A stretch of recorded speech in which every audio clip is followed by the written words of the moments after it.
بسم الله والصلاة والسلام على رسول الله وعلى آله وصحبه ومن والاه.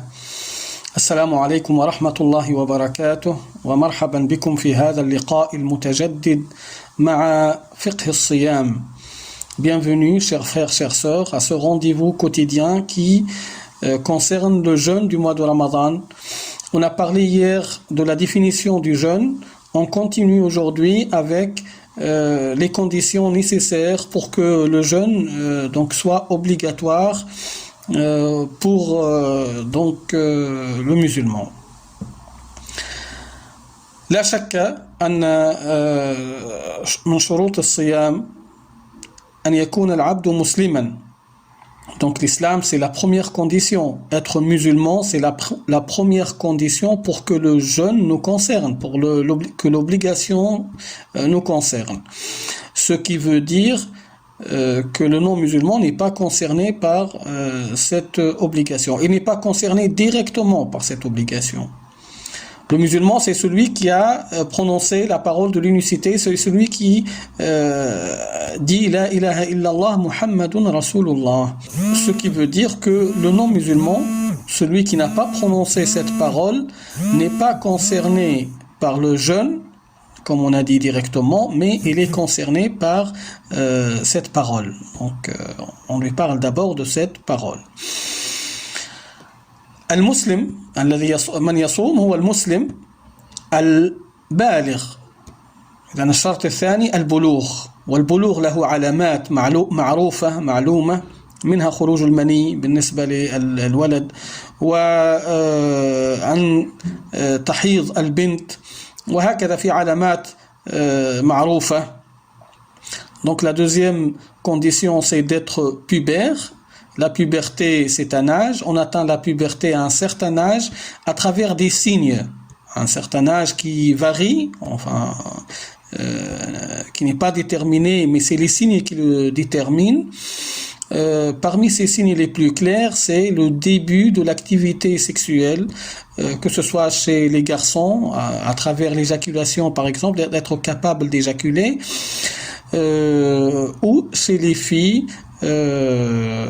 quand elles auront donc leurs règles. Quand elle a ses règles, c'est le signe le plus clair de la puberté.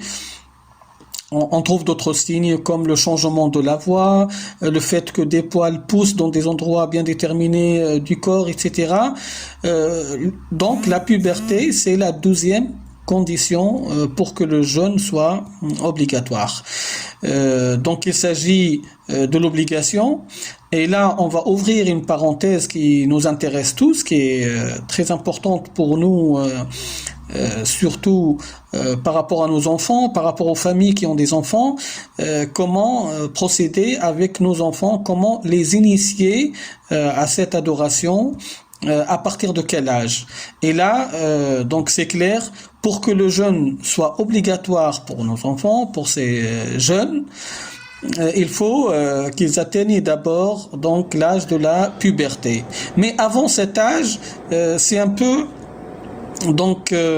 compliqué. Il faut bien gérer cette situation entre les enfants qui sont pressés à jeûner, qui veulent imiter leurs parents, qui veulent montrer qu'ils sont capables, comme ils le font d'ailleurs avec la prière.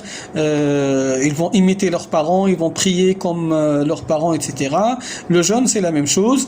On va trouver un enfant de 6 ans par exemple qui va vouloir jeûner, alors qu'à cet âge-là on parle pas de jeûne, ne serait-ce que on parle même pas du fait de l'initier au jeûne. Donc les savants, ils ont expliqué à peu près donc cette période-là qui est un peu comme j'ai dit difficile à gérer quelquefois entre l'excès et le laxisme. En fait, l'excès, c'est que quand on va parler aux enfants de jeûne à partir de 6 ans, quand on va imposer le jeûne aux enfants à partir de 7, 8, 9 ans, ça on est dans l'excès, ou bien le laxisme, c'est-à-dire quand on va pas du tout parler aux enfants du jeûne jusqu'à qu'ils atteignent l'âge de la puberté, et là ils ne sont pas capables de jeûner parce qu'ils ne se sont pas habitués. Donc le juste milieu, c'est le fait de parler à ses enfants du jeûne à partir de l'âge de 7 ans. D'ailleurs, c'est comme la prière. Le prophète sallallahu alayhi wa sallam, il nous a appris à enseigner, à apprendre la prière à nos enfants à partir de l'âge de 7 ans. C'est-à-dire, on va leur apprendre la purification, ils vont prier avec nous, même s'ils font des fautes, etc. Ils vont faire quelques prières, ils vont apprendre donc quelques sourates avec lesquelles ils vont prier. Ça, c'est l'enseignement. C'est la même chose pour le jeûne, on va leur expliquer c'est quoi le jeûne et on va, sous notre surveillance, accepter qu'ils jeûnent une partie de la journée, 2 heures, 3 heures, selon l'âge, à partir de 7 ans, par exemple, on va lui demander de jeûner 2 heures le matin et à midi il va manger, par exemple, bon, il va pas grignoter, etc. Et là, dans cet âge, comme j'ai dit, bien sensible, se référer toujours à l'avis du médecin, c'est-à-dire il faut d'abord consulter un médecin, voir la situation de l'enfant, est-ce qu'il est capable, il n'est pas capable de s'abstenir à un certain moment de la journée, et à travers l'avis du médecin, à travers les conseils d'un médecin musulman qui connaît bien le jeûne et qui connaît le fait d'initier les enfants au jeûne, il va nous donner une méthode scientifique. Quand on parle du jeûne, par exemple, il y a une grande relation avec la médecine. Quand on parle des horaires de la prière, par exemple, c'est la même chose. Donc, il y a des choses, il ne faut pas avancer, il ne faut pas décider avant d'avoir l'avis d'un médecin. Et avec cet avis-là, on va faire un petit plan pour les initier, pour les aider à s'initier, à essayer de s'habituer à ce jeûne à travers des moments de la journée. À partir de 10 ans, quand ils auront 10 ans, c'est-à-dire ils ont commencé 11 ans, ils ont 10 ans vraiment et on va dire un jour, ils ont clôturé les 10 ans et ils ont commencé la 11e année. Là, c'est plus sérieux, c'est-à-dire c'est pas une obligation, mais là ça va être un jeûne de on va dire un début sérieux. S'ils sont capables bien sûr de jeûner un jour, 2 jours, ils se reposent une semaine et ils jeûnent un jour. C'est l'âge entre 10 ans et la puberté où ils vont essayer de jeûner des jours complets, c'est-à-dire il va jeûner comme j'ai dit, des jours séparés, à condition qu'il soit bien sûr capable de le faire, Et c'est pour ça, on arrive à la condition suivante, qui est al-qadir. Al-qadir, donc c'est la capacité. Donc al-aqil, c'est quelqu'un qui jouit de toutes ses facultés mentales, c'est-à-dire il raisonne, il n'a pas perdu sa raison, il n'est pas atteint par une maladie qui l'empêche de réfléchir, comme la folie par exemple. Donc là, il est sage, c'est une condition pour qu'il soit concerné par le jeûne. Donc le musulman sage, le musulman pubère et le musulman capable. Le musulman capable de jeûner. Et là, on revient à l'âge. C'est-à-dire, quand on parle aux enfants à partir de l'âge de 10 ans, pour qu'ils commencent à jeûner un jour, 2 jours, etc., il faut qu'ils soient capables. Et ça, on peut donc le connaître à travers, comme j'ai dit, des analyses avec des médecins par rapport à leur forme, par rapport à leur capacité, par rapport à donc les médecins ils sont capables de nous donner un avis sur ce point.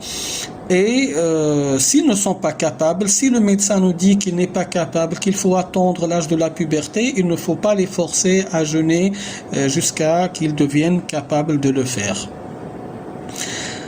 Al-Muslim Al-Qadir, le musulman qui est capable de jeûner, ça exclut celui qui n'est pas capable. Donc il peut être musulman sage, pubère, mais n'est pas capable parce que elle est malade par exemple, et là la maladie, si on est malade, donc on ne doit pas jeûner si cette maladie elle complique notre jeûne, si cette maladie elle rend le jeûne insupportable pour nous, si on va souffrir en jeûnant. Et ça aussi c'est l'avis du médecin qui va compter. Est-ce que si je suis atteint par une maladie, est-ce que je dois manger ou pas? La première chose, avant de consulter un imam, avant d'aller voir un savant, la première chose, c'est d'aller voir un médecin de confiance, bien sûr, un médecin de confiance. Et les médecins, en général, sont assermentés et ils ne vont pas mentir quand on les consulte, quand on demande leur avis. Et si on a un doute, on peut demander à plusieurs médecins, on peut consulter plusieurs médecins.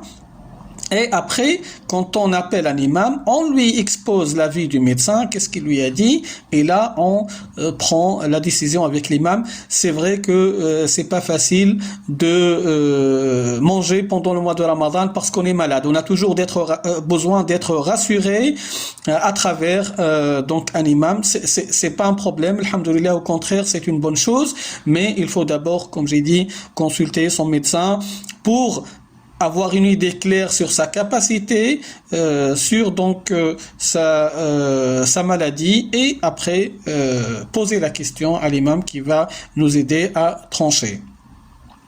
Al-Muslim, al-Aqil, al-Baligh, al-Qadir, al-Muqim. Al-Muqim, c'est-à-dire celui qui est résident, celui qui n'est pas en voyage, celui qui n'est pas en déplacement. Donc pour qu'il soit concerné par le jeûne, pour que le jeûne soit obligatoire, on doit réunir toutes ces conditions et en même temps être résident, ne pas être voyageur. Pourquoi? Parce que le voyageur a une permission, comme le malade a une permission pour ne pas jeûner. Donc il peut ne pas jeûner et remplacer ce jeûne par d'autres jours quand il revient chez lui et il rentre de son voyage. المسافر أيضا يمكن أن يفطر من مما يجيز للمسلم الإفطار السفر. Cette question-là aussi, elle a besoin d'être un peu détaillée, mais rapidement. Est-ce que c'est mieux de jeûner pendant le voyage ou c'est mieux de manger pendant le voyage? Cette question, les savants ils l'ont traité, il y a beaucoup de paroles la concernant, mais le résumé c'est que si le voyage ne nous gêne pas pour jeûner, c'est-à-dire on peut jeûner tranquillement en voyage et en jeûne et ça nous complique pas le jeûne, on est capable de jeûner, c'est mieux de jeûner. Si on n'est pas capable de jeûner, c'est-à-dire si ça nous fatigue ce jeûne, on va souffrir à travers ce jeûne pendant le voyage, on n'a pas donc là on conseille aux voyageurs de manger, c'est mieux pour lui de manger. Par contre, s'il y a vraiment, si c'est grave, si le voyage, le fait de voyager et de jeûner en même temps peut être grave à notre santé, là c'est interdit parce que il y a une règle qui est claire. Il faut toujours se rappeler de cette règle, il faut toujours la comprendre, c'est que Allah subhanahu wa ta'ala veut pour nous la facilité, il ne veut pas pour nous, il ne veut pas nous gêner, il ne veut pas nous faire souffrir à travers le jeûne. Donc المسلم المقيم الخالي من الموانع أي لا يمنعه شيء آخر يعني من الصيام مما من الموانع التي يمكن أن تمنع الإنسان من الصيام. مثلا بالنسبة للشيخ الكبير والمرأة العجوز، إذا بلغ الإنسان مثلا 90 سنة 100 سنة وصار يشق عليه الصوم، quand on atteint un certain âge et que le jeûne devient difficile pour nous, ça aussi il y a une permission par rapport à l'âge pour donc nourrir donc un pauvre et ne pas jeûner. La femme aussi, quand elle a ses règles, ne doit pas jeûner au moment où elle a ses règles. C'est interdit pour elle de jeûner, donc elle doit manger. aussi la femme quand elle est enceinte ou quand elle allait, et entre donc cette période où elle est enceinte et l'allaitement, toute cette période, elle a le droit de manger si ça tombe au mois de Ramadan et de rattraper des jours plus tard, parce que on revient à la même règle, l'islam est une miséricorde, est une clémence, n'est pas une souffrance, et la femme enceinte, elle a besoin de repos, elle a besoin d'être en forme, elle a un bébé qu'elle doit nourrir, qui est dans son ventre, donc alhamdulillah, elle a cette permission pour ne pas jeûner. أسأل الله سبحانه وتعالى أن يتقبل منا الصيام والقيام، وأن يوفقنا في هذا الشهر المبارك. وهذه إن شاء الله الدروس تثرى بملاحظاتكم، سواء من حيث اللغة، هل تحبذون أن نكثر من العربية أو يعني نقلل منها، أو من الفرنسية. إذا كانت هناك أسئلة، كل هذا يمكن أن تضعوه في ملاحظاتكم. بارك الله فيكم وجزاكم الله خيرا، والسلام عليكم ورحمة الله وبركاته.